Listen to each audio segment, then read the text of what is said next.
Ladies and gents, welcome back to the Players Own YouTube channel. Welcome to our recap of last night's massive game in the group of death. Spain and Italy faced off, and boy, it was something I wouldn't really expect. It was Spain dominating from minute 1 to minute 90, a clinical display to win the game 1-0. Heaps of goal mouth action for the Spanish, and if it wasn't for Gianluigi Donnarumma, we could be saying 4 or 5-0 in advantage of the Spanish side there, who now, I guess, established himself in their own world alongside Germany as, I guess, the favourites. We haven't seen the French and the Netherlands play, or the Portuguese play their second game. England's second game was even worse than their first game, so they dropped down further in, I guess, a mini power rankings I've got going on in my head right now. But right now, Germany and Spain sit in a world of their own. Both sides very good defensively, equally good going forward. Spain have scoring 4 goals. Germany obviously scored 7 now in their 2 games. But the Spain side yet to concede, despite changing a few things. Nacho going out injured last night, and Aymeric Laporte coming into the side despite being in Saudi and being a bit unfit over the last few months. He still performed at a very high level. We'll get into the theme of the game, but the young stars once again shining out for the Spanish side, and midfield dominance against a very strong midfield from the Italians there. Let's get straight into the game and how it sort of panned out. In the early moments, we saw what the Spanish were going to be all about. In the first 2 minutes, Pedri, an open header from a great ball coming from the left-hand channel there, which was denied by Donnarumma and tipped over the bar. And that was just a theme of things to come. The Spanish would have a field day down both flanks, whipping the ball into the area or cutting the ball back for curling efforts or to roll the ball back to a forward. That was sort of their avenue to go, and I said it a few times, they can play tiki-taka. We saw that last night, actually did do that at certain periods, but they love to use the flanks now. They've got elite level wingers. They've got midfielders who can come into the edge of the box and try and score from balls whipped into the box. And that was an opening sign there with Pedri getting a free header in the second minute.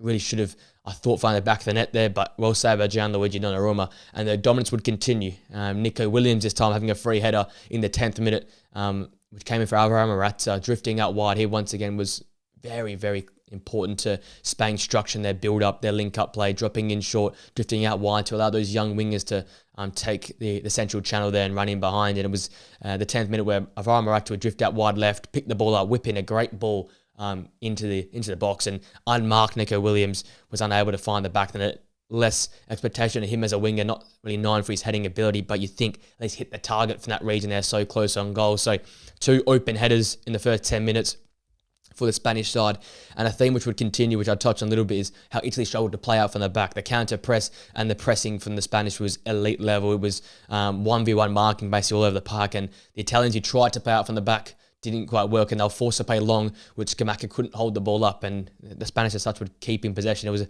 up to sort of 72, 73% for the majority of the first half an hour or so. Fabian Ruiz was the next to test the gloves of Donnarumma, driving into space. Again, massive gaps in the Italian side, and for midfield and defence, there was so much green grass. Fabian Ruiz wandered into that area, whacked a superb shot, which was smartly tipped over the bar by Gianluigi Donnarumma and almost produced one of the goals of the tournament from outside the box, about 30 yards out, and wellied the ball. But Donnarumma was up to the task yet again. But after 25 minutes, there was 3 massive chances for the Spanish, without Italy really firing a shot. The first real attempt for the Italians would come basically on half-time. It was a one and only attempt until that point.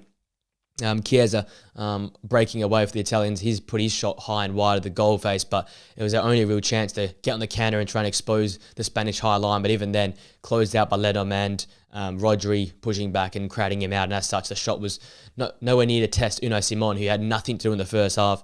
And Italy wouldn't have their second shot on target until the late sort of 70-minute marks of the game there, just to show how dominant Spain were. So coming to half-time, Spain had all the chances, they had all the possession. I think at that point in time was 8 or 9 shots on goal, a few on target, but they were going to be, you're thinking at halftime, they might rue those missed opportunities if Italy could come out in the second half and make an impact in the game and show what they showed against Albania. But the second half started the exact same way the first half started. Nico Williams being very dangerous down the left-hand channel, feeding Cucurella, who overlapped very, very well, pulled the ball back to Pedri, who was once again unmarked, basically on the penalty spot. And I know the ball was fired into him fast, but he didn't find the target with what looked to be a simple tap-in.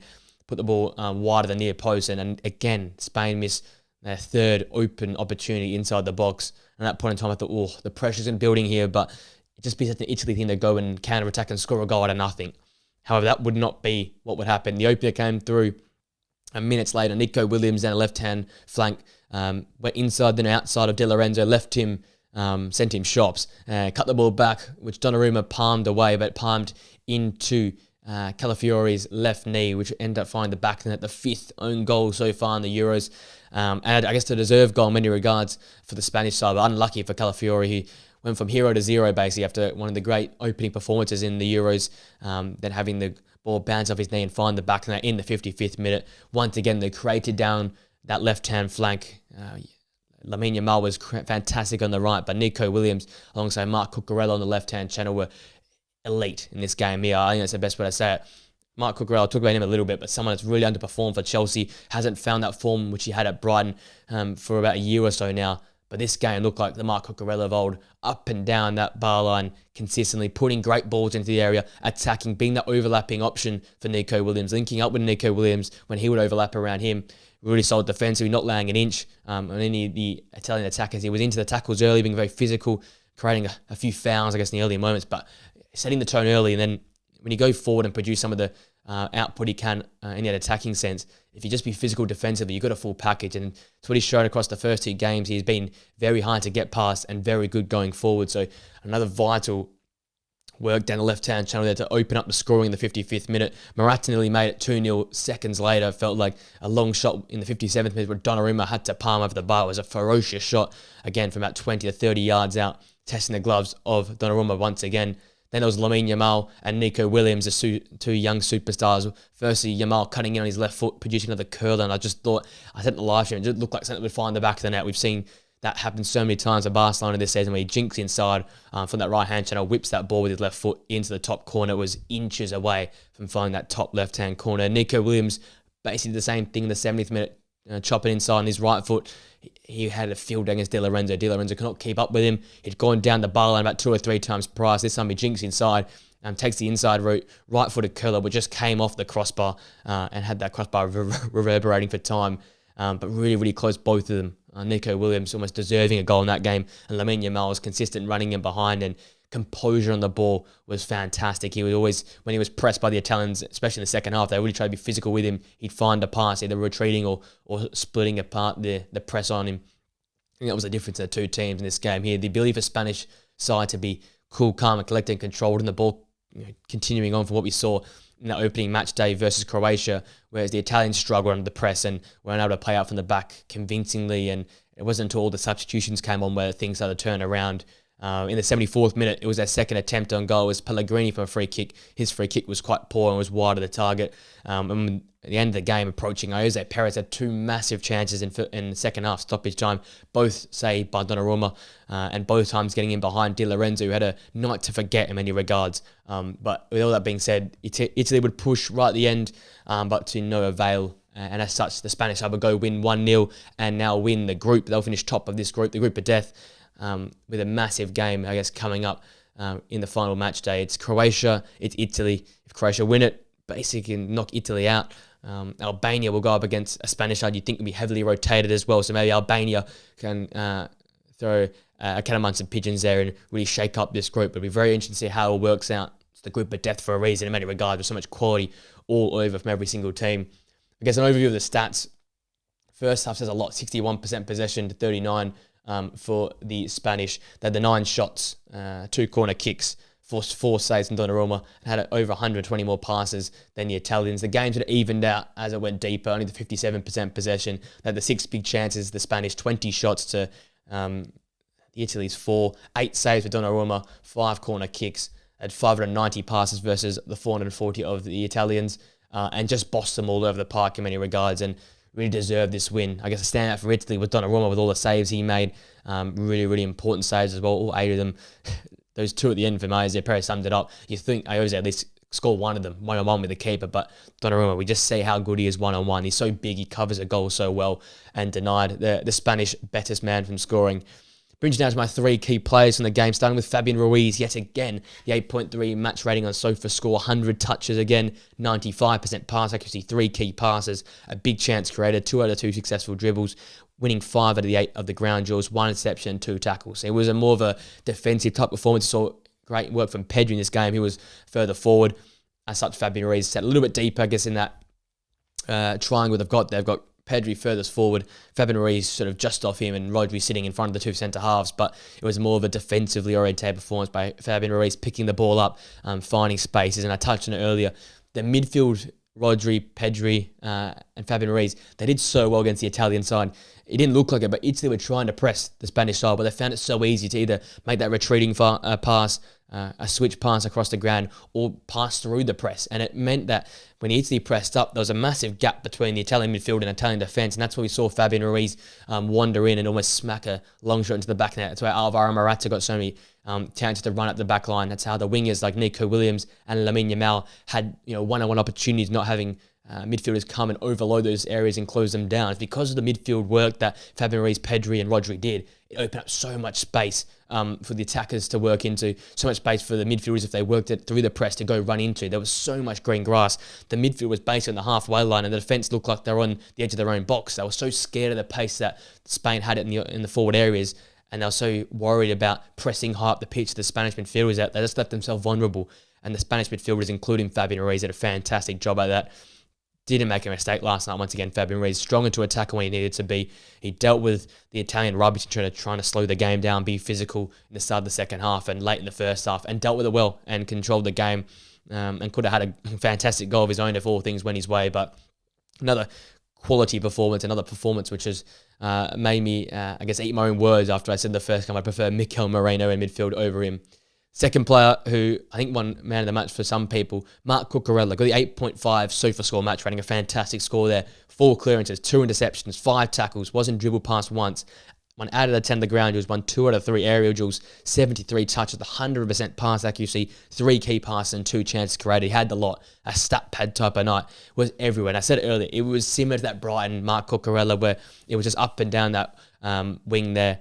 Willing to go forward, willing to put great balls into the area, worked so well with Nico Williams. Yes, Nico Williams had a fantastic game, but it goes down to how well Cucurella works with him and that the sort of 1-2, the overlaps they make for each other. And then defensively, so solid. We've seen a bit of vulnerability since he joined Chelsea at the fullback position, but in this game here we saw what he's all about, that real physicality. I said getting fouls on him and on other players early on because it was quite physical. Wanted to, I guess, make his mark early and did that and really put the Italians on the back foot. There was no chance going to go past him on that flank there. Even Dani Carvajal, both of them are so physical, so nitty-gritty, small guys that just cause problems. And I feel like that's been a key to their success so far in the Euros. Obviously, play on the flanks. I've said a lot of times Lamine Yamal and Nico Williams, but equally down to Dani Carvajal and also Marc Cucurella, who worked very, very well defensively to deny opposition chances down the flanks, but then work equally as hard forward to overlap, convert inside, allow spaces for those youngsters to create from those channels. And as such, you see so much crosses, so many chances coming from wide areas for the Spanish. I think last night, while watching, I was just so astonished at what Marc Cucurella was doing. It was fantastic from minute 1 onwards. And could have easily been the man of the match, but my man of the match went to Nico Williams. Basically created the own goal. It was his run down that left-hand channel multiple times. He caused De Lorenzo problems going inside, outside. Obviously hit the crossbar when he dinked inside. Created the goal when going outside to the bar line. 4 successful dribbles. 60 touches, 93% pass accuracy, 4 key passes, 1 big chance created, and 5 ground duels, 1. I wasn't putting pressure on him, but Nico Williams owned that first game. He was the winger that did the great work in the first game. This game, it was all about Nico Williams. The early moments of the game was all him. Lamine Yamal was consistent throughout, but Nico Williams was a superstar. Consistently dropping in to be available to pick the ball up, playing those 1-2s and Marc Cucurella, having the composure to look inside to the midfield areas if that ball was on, playing through a little bit of an over press by the Italians and finding the pass when needing to. I think that's the difference between these wingers as young wingers and other young wingers around the world. These two, Lamine Yamal and Nico Williams, they have the composure of a 27, 28-year-old type, like Ryan Giggs type, where they can see the pass and they're willing to pass the ball first rather than just dribble. Because nowadays, all the wingers all want to do is just hit their head down and drive past players. And yes, it looks great, and yes, it can work. But when you're coming into press that Italy try to impose and you're playing with some of the great players in the Spanish side, use what's around you. And these guys do very, very fantastic well, getting their heads up and finding the right pass when they need to. And they feel like Nico Williams did that to a T last night. The 93% pass accuracy shows that. And he's also available for a lot of time. 60 touches of the ball, drops deep, runs in behind, has so many avenues and assets at his disposal. He's not only just a pacey winger, he's someone that's very skillful and smart as a winger as well. And I feel like that separates Nico Williams and Lamine Yamal from the rest of young wingers in world football right now. They're really smart wingers. They know where to be. They know how to drop into spaces, and they know how to read the game. What does this situation currently require? I will match that. And I think they did fantastically well. And for me, Nico Williams was man of the match for me. All those key passes, the chance creation always seem to come through Nico Williams, and more often than not down the left-hand channel there. So as such, Marc Cucurella, Nico Williams amongst my 3 key players of the game. Fantastic for those two. And Nico Williams deserving all of his praise. He's been fantastic this season for Athletic Club, and showed it here in this second game of the match day. With that being said, that brings the video to an end. Spain getting the job done fantastically well. Italy tried, and I feel like I'll touch on them quickly here before we end the video. They tried to put in that press. They tried to deal with the Spanish press, but we've seen this team might be a little bit young, not quite ready to go and do that. The first game against Albania was solid the way they bounced back, but a lot of young faces. I was quite disappointed in Barella, Jorginho, Fratesi in midfield. In the end, all of them basically getting pulled off. But I think going forward, that's the area they can improve on, how to deal with a press being put onto you. Because the Spanish pressed from goal kicks, when they're playing out from the back, when they lost possession, the Spanish were right onto the Italians. And I feel like it just takes a bit of composure, look backwards, look sideways, and not just long balls. They try to play long, direct to Scamacca. He's not that hold-up striker. He's a guy you can roll the ball into, you can spin in behind. He's a guy that run in behind. He's not a guy to hit a long ball at aerial-wise. It's not quite the way to go about things. I think the Italians can learn a lot from this game in terms of how to play when teams are pressing you. Is it a case of playing more sideways, playing backwards a bit more, and letting the Spanish come onto them and playing that sort of dink ball into open spaces, and then defending while employing a press? Need a little bit better in closing that space between midfield and defence up. I think like the defence was too worried about the pacey Lamine Yamal and Nico Williams, and the midfield was too worried about pressing the midfielders of the Spanish. As such, I said, you get that massive gap in between, and that allowed Spain to just waltz through the midfield for me. So a few things to clean up on. I think it goes down to the midfield and trying to improve their style of performances, because for me, they're the key players in this side, and they didn't quite perform last night. So that's what I've picked up from that game. It's still not over for Italy. The massive game, though, on the final match day to versus Croatia. If they get the win, they go through. Pretty simple. But pressure now on them after losing last night. It's still in their hands, though. So Italian fans, do not worry. It's feel like the whole narrative's changed from we're going to go all the way to we might not make it out the group. I feel like they'll make it out the group, but it's going to be a tough, I feel, battle, especially against those Croatian experienced midfielders. With that being said, ladies and gents, I hope you enjoyed the game last night. I hope you enjoyed this video. If you did, smash a like on it, subscribe to the Player Zone channel for more content like this, and press that post notification bell so you know we upload more videos like these on the channel. I hope you have a great week today, guys. Enjoy the upcoming football, and I'll see you guys in another video very, very soon. Till next time, guys. See you later.